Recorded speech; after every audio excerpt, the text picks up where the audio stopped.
What if I told you that right now a war is unfolding right under our noses? One that's already drawn in 43 U.S. states, farms, homes, pesticides, traps, labs, and bugs that almost no one ever considered a serious threat. Then came chemical warfare and pheromone traps as scientists, farmers, fields, and orchards all faced a living weapon carried across the ocean from Asia to America. For the past 100 years, this uninvited predator's been sold as the perfect pest control killer. Size, numbers, and armor don't stop it. It can hear the ultrasonic calls of bats, tear the heads off both enemies and mates, seize prey in its sickle-shaped forelegs, and even kill a bird. That's how praying mantises became involved in a war almost no one knows is happening. The strangest thing is that you can see the consequences of this war in any supermarket. Even though everything looks perfectly normal, the shelves are stocked and shoppers grab whatever they need without stopping to think that these products have already been fought over. After all, every good tomato, apple, and head of cabbage begins in a field. And before any of it reaches a store shelf, it's attacked by just about everything capable of chewing, gnawing, piercing, or sucking out plant juices. One of those enemies is the brown marmorated stink bug, a small insect that doesn't look especially intimidating, but it's become a genuine disaster for farmers in the eastern United States. This bug was accidentally brought over from China or Japan, most likely as a stowaway inside shipping crates or on imported machinery. It was first spotted in Pennsylvania in September 1998, and from there it began spreading across the country. Today it can be found in 43 of the 48 contiguous U.S. states. And the problem is, this isn't a pest that sticks to one particular plant. The brown marmorated stink bug eats almost everything you might later see in a grocery store. Apples, peaches, pears, peppers, tomatoes, beans, berries, corn, and soybeans. It doesn't waste time choosing, it just eats whatever's available. And it doesn't chew through crops like a normal pest. Instead, it pierces the fruit with its proboscis and injects toxic saliva inside.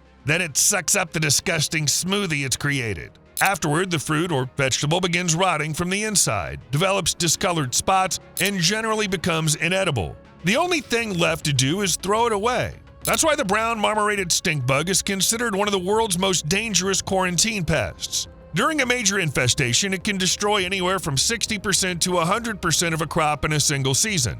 And it reproduces as though it were specifically designed to become a farmer's worst nightmare. In theory, a single surviving female can produce as many as 6.75 million descendants in 1 year once successive generations are taken into account. Hundreds of these bugs can feed on a single tree at the same time. In short, it's hardly surprising that the total damage caused by the brown marmorated stink bug in the United States is already estimated in the billions, around $23 billion. The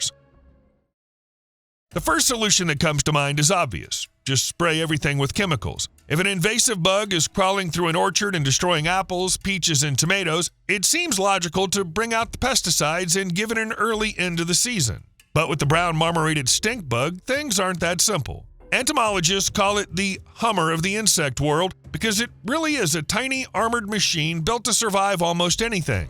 The bug has a dense protective shell while its long legs hold its body above the surface of the fruit or leaf. As a result, the chemicals don't always reach the places they need to.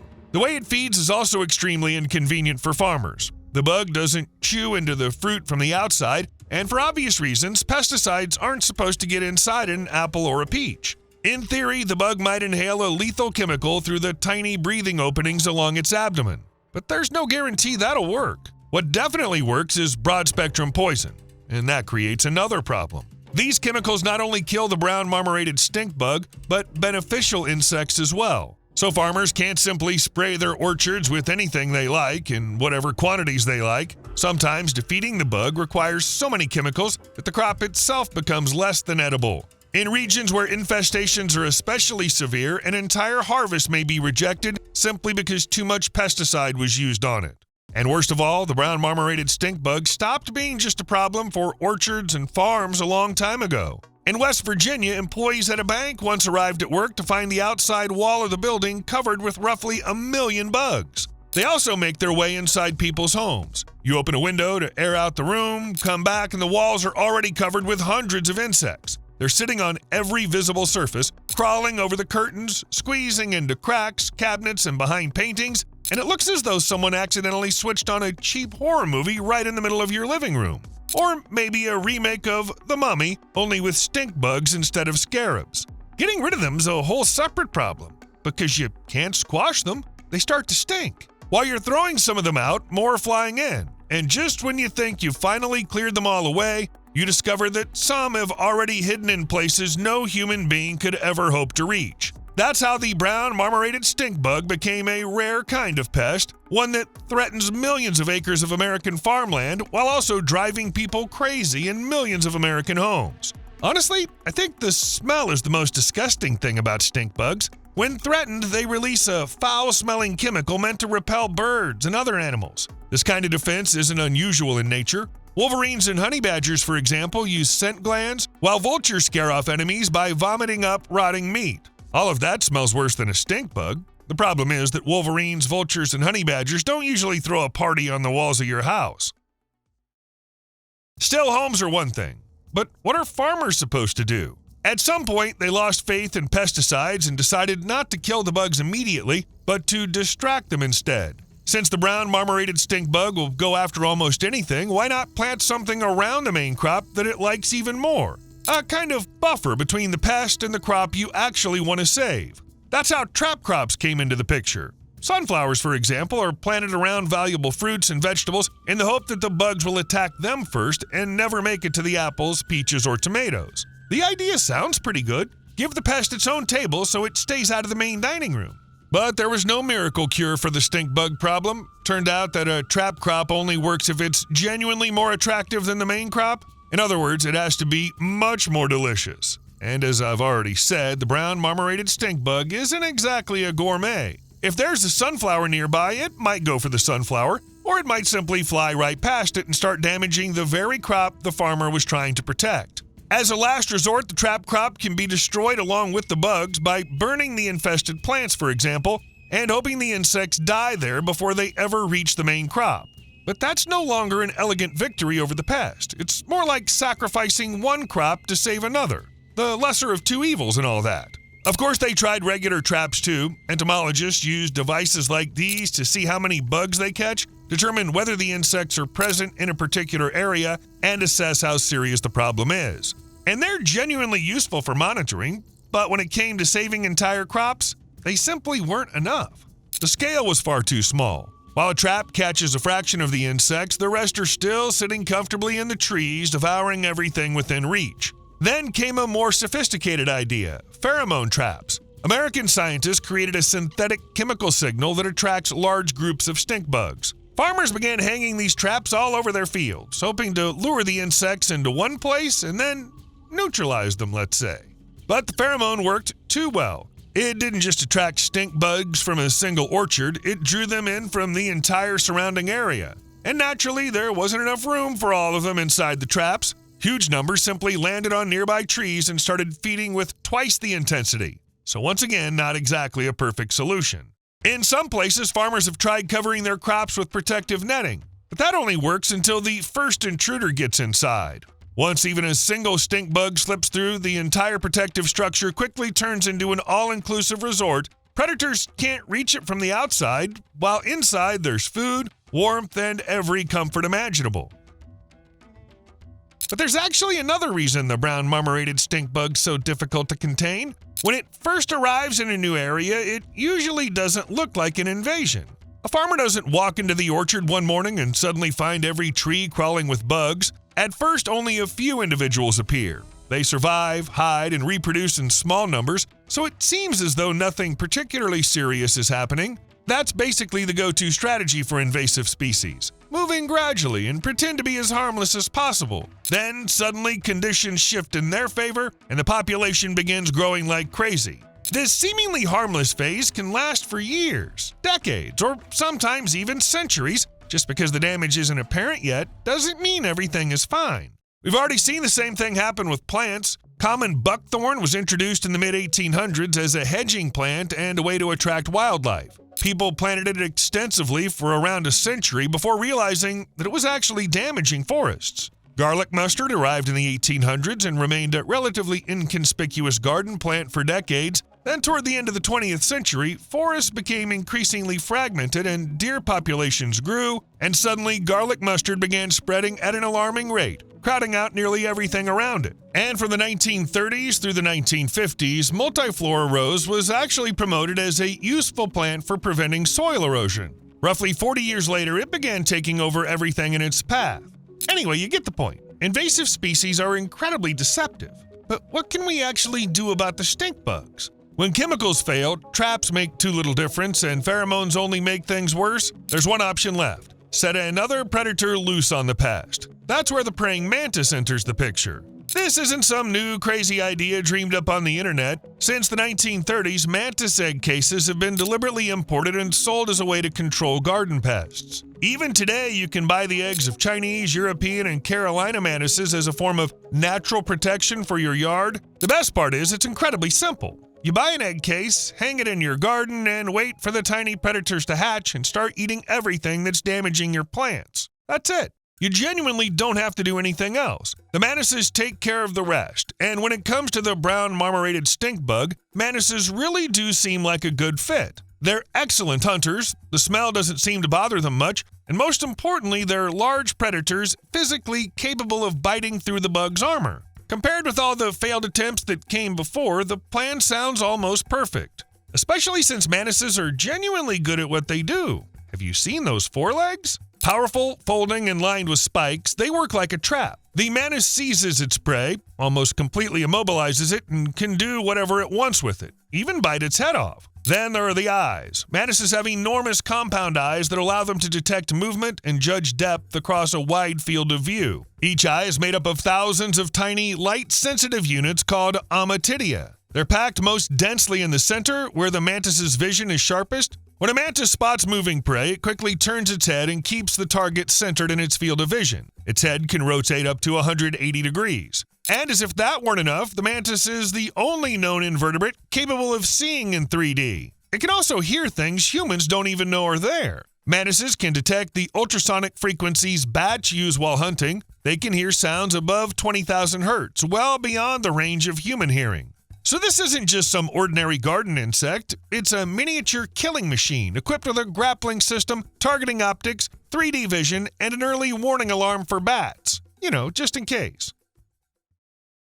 But before releasing mantises as living weapons against stink bugs, we need to answer one important question. Which are better hunters, males or females? I'll give you the spoiler right away. The females. Now let's see why. Adult males don't need all that much food. After their final molt, even their feeding instinct begins to fade, and instead of hunting properly, an adult male develops one overriding goal in life: find a mate and avoid becoming her dinner. It's completely different for females, though. They need a massive amount of protein to form their large egg cases. A single case can weigh a significant fraction of the female's own body weight, which means she has to keep eating almost constantly. That's where the famous stories of sexual cannibalism come from. Female mantises eat males in 13 to 28% of mating encounters, and in some species the figure can be as high as 60%. It's not because their love lives are especially dramatic, it's because the female needs protein right then and there, and the male standing next to her happens to be a source of protein too. Male and female mantises also differ greatly in size. Females are generally larger, heavier, and stronger. A female Chinese mantis, for example, can grow to around 4.9 inches long, while males are usually only about 2.8 to 3.9 inches. The greater the body mass, the more powerful the grasping forelegs. So females need more food, are better at seizing prey, and would be far more useful than males in a stink bug control program. But did the mantises actually help farmers fight the brown marmorated stink bug? Well, not exactly. That's because a praying mantis is an ambush predator, not a pest control worker with a carefully planned schedule. It doesn't look at insects and think, all right, that one's a pest, so I'll have it for lunch. That one's a bee, so I'd better leave it alone. Off you go, little bee. Go pollinate some flowers. A mantis eats anything it can catch, and if there are huge numbers of stink bugs around, mantises really will grab them, simply as a matter of probability. Especially if the mantises are released strategically, right in the infested areas where the bugs are packed together on the plants. The problems begin immediately afterward, because there really are harmless insects living alongside the stink bugs in the garden. bees, butterflies, and other pollinators, and if one of them flies or crawls past a mantis, the mantis won't show it any mercy. Mice, small reptiles, and amphibians may also end up on the menu, often native species that are already in need of protection themselves. So yes, a mantis will eat a brown marmorated stink bug, along with those butterflies over there, and that bee, and your pet hamster if it happens to wander into the garden at the wrong time. But do you know what the most interesting part is? The brown marmorated stink bug might eventually be the only one that doesn't suffer. Not right now, of course, but sometime in the future, because its relatives have already figured out how to fool mantises. We're talking about harlequin cabbage bugs. They belong to the same family of shield bugs, but they're much more brightly colored. A bug like that almost seems to be shouting, "Here I am, covered in flashy spots, sitting right in the open on a leaf. Come and get me." But a mantis doesn't see the world the way a human does. Color vision is already limited in most insects. They're highly sensitive to ultraviolet light, while reds and oranges don't stand out nearly as clearly to them. Mantises have taken this even further. They evolved excellent vision for detecting movement, judging depth, and launching precise attacks, but they sacrifice some color perception along the way. In other words, a mantis can be an incredible sniper while still struggling to recognize that the orange spotted object in front of it is prey. And the harlequin bug takes advantage of that. We can spot it easily, and so can birds. But to a mantis, its orange coloring may blend into the surrounding green leaves. Over the course of evolution, these bugs appear to have fine-tuned their coloration so that through a mantis's eyes, they look almost like part of the background. Tigers are orange for roughly the same reason, by the way, except they need to hide from their prey, while the bug needs to hide from its predator. And for the brown marmorated stink bug, that would be an almost perfect upgrade. It's already difficult to kill with chemicals, it smells terrible, hides inside houses, and destroys crops. If it also learned to camouflage itself specifically against a mantis's vision, that'd be it, the ultimate super pest. But let's get back to reality, because that's where another unexpected problem came to light. The mantises people were buying as a natural weapon against pests often turned out to be non-native species themselves. The Chinese mantis is believed to have arrived in the United States by accident back in 1896, along with a shipment of plants delivered to Pennsylvania. The European mantis showed up a few years later. From there, the insects quietly settled into American gardens and gradually became a completely ordinary sight. But if someone buys a mantis from a store for pest control, chances are it'll be a Chinese mantis. And that's bad news. Because when you spot a mantis in your garden, there's a good chance it's no longer a native Carolina mantis, but an invasive outsider. Chinese mantises are larger, stronger, and more successful, so their populations continue to grow while native species find it increasingly difficult to compete. Across much of the American landscape, the non-native Chinese mantis has become the most common mantis of all. And it isn't the only newcomer. The narrow-winged Japanese mantis and the European mantis can also be found in the United States, although they're somewhat less common. There are more than 1,500 species of mantis worldwide. Most of them live in the tropics, while the United States ended up with only around 20 species. And now those native mantises are suffering because of the newcomers, even though they were never supposed to be the ones suffering in the first place. Well, that didn't quite go according to plan. By this point, the mantis stops looking like a neat solution to the problem because it didn't stay where its egg case had been hung. The mantises escaped from gardens and farms, spread into the surrounding areas, and began doing exactly what they do best: sitting in ambush and eating anything they could grab. For native mantises, that's extremely bad news. They simply can't keep up with the competition for food and territory, not to mention that the native mantises themselves can become prey for the invasive ones. So yeah, 0 out of 10. And the worst part is that for a long time, hardly anyone noticed. Mantises look fascinating, live alone, and don't gather in huge, obvious swarms like stink bugs covering the side of a building. They're hard to study, hard to track, and hard to spot before they've already established themselves. That's why invasive mantises spread largely under the radar. After all, it's just a beautiful insect sitting on a branch. What harm could it do? But from here, the story gets more and more disturbing, because Chinese mantises don't just eat stink bugs, bees, butterflies, and native mantises. There are documented cases of them attacking more than 20 species of small birds, including hummingbirds. I know it sounds pretty hard to believe, but yes, this really can happen.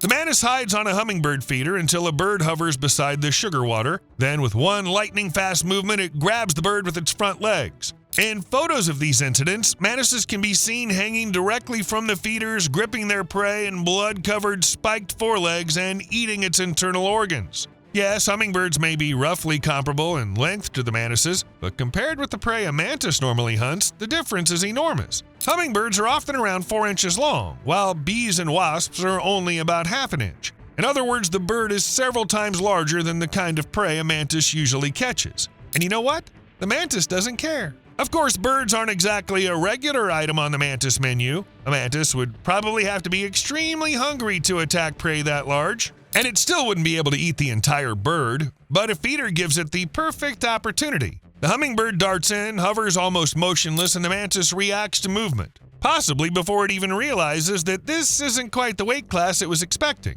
But once you've caught something, why let it go to waste? So basically, we've come full circle, and not in a good way. People bought mantises as a natural weapon against pests. They were supposed to do their job in the garden, eat the stink bugs, and help the farmer, and now people are being told to kill those very same mantises. The most obvious option is to catch and destroy the adults, but that's where things quickly get confusing. On the one hand, the Chinese mantis is noticeably larger. It can grow up to 4.9 inches long, while the Carolina mantis usually tops out at around 2.4 inches. A Chinese mantis's wings cover its entire abdomen, while a Carolina mantis's wings cover only about 2/3 of it. Color won't help though. Both species can be green or brown, and they generally look far too similar to anyone who never planned on becoming a mantis expert. That's why it's easier to destroy the eggs rather than the adults. The mantis life cycle is fairly straightforward. They eat and grow during the summer, then mate and lay eggs in the fall. The adults die soon afterward anyway, either from old age or from the cold, whichever gets them first.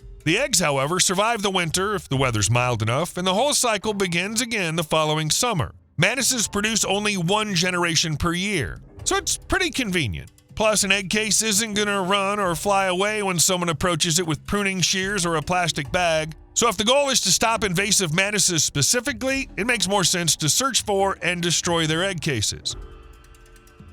But what if people accidentally destroy native mantises along with the invasive ones? Don't worry, that's really only a risk with adults. These species' egg cases look completely different. Mantises undergo incomplete metamorphosis. First comes the egg, then the nymph, and finally the adult. As I mentioned earlier, they lay their eggs inside protective cases. The Carolina mantis produces a long, narrow, grayish-brown egg case with a white ridge running down the center. The Chinese mantis's egg case is larger, beige, and shaped something like a rounded cube. You have to admit, it's pretty hard to confuse the two. Most mantises attach their egg cases to branches, twigs, or just about any suitable solid surface. That could mean plant stems, window screens, walls, doors, or even garden furniture. They're especially easy to spot in winter. The leaves have fallen, the plants have died back, and the egg cases are still sitting right there in plain sight. Once you know what they look like, finding them's fairly easy. In an ordinary garden, you can find around 33 of them in just half an hour.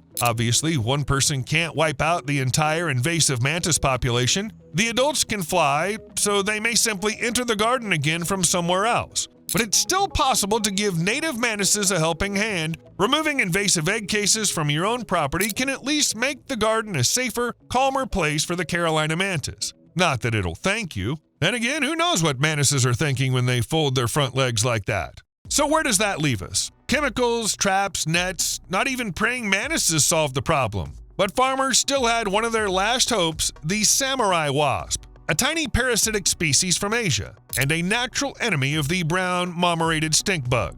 Like any good parasitoid wasp, it gets the job done with brutal, grim efficiency. The female finds a stink bug egg. About 2 weeks later, what emerges isn't a new stink bug, but a fully grown samurai wasp. In Asia, where the two species live alongside each other, this process can wipe out 60 to 90% of stink bug eggs.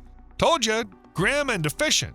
And on the one hand, it sounds perfect. Finally, here's the predator that's going to take care of everything. But releasing yet another non-native species into the country is exactly the kind of moment when scientists start nervously remembering all the previous disasters caused by biological control. So the wasps were studied for a very long time, tested in laboratories and observed to see how reliably they could locate brown marmorated stink bug eggs, and even then researchers were in no hurry to simply release them into the fields. Then it turned out the wasps were already here. While scientists were still debating whether to introduce the samurai wasp into the United States, it arrived on its own. It was found in Oregon, where brown marmorated stink bugs were already threatening hazelnut orchards and berry crops. Now farmers can only hope that the wasp, which helps keep stink bug populations under control in China and South Korea, will do the same in America, without quietly wrecking the local ecosystem in the process. You owe me a like.